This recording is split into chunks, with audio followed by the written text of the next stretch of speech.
ดยสบายดีมันหนีมงกุฎเพชรฮาสนามิสโรลาว2026เด้อ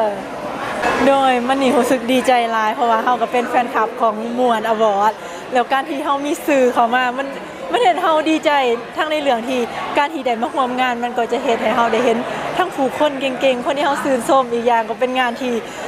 เต็มไปด้วยแรงบันดาลใจไม่ได้เฮาอยากจะพัฒนาตัวเองแล้วการที่เฮามีสื่อเขาสิ่งนี้มันเฮ็ดให้เฮาโหเลยว่าเขาสามารถไปต่อในเส้นทางนี้ได้อีกไกลก็เป็นกำลังใจให้ตัวเองนำโดยเป็นงานที่ว่า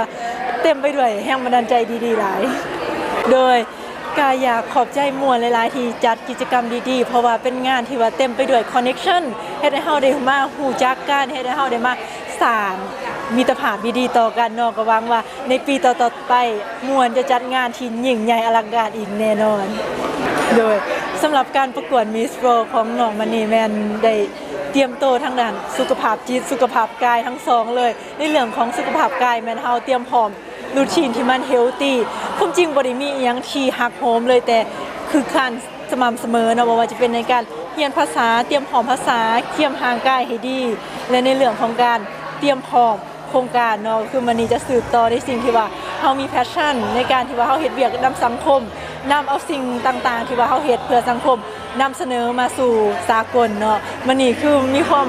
ผูกพันกับชุมชนหลายมันนี่อยากเอาเรื่องราวของเขาเจ้าไปเสนออยู่เวทีสากลโดยที่ลาเข้าใจ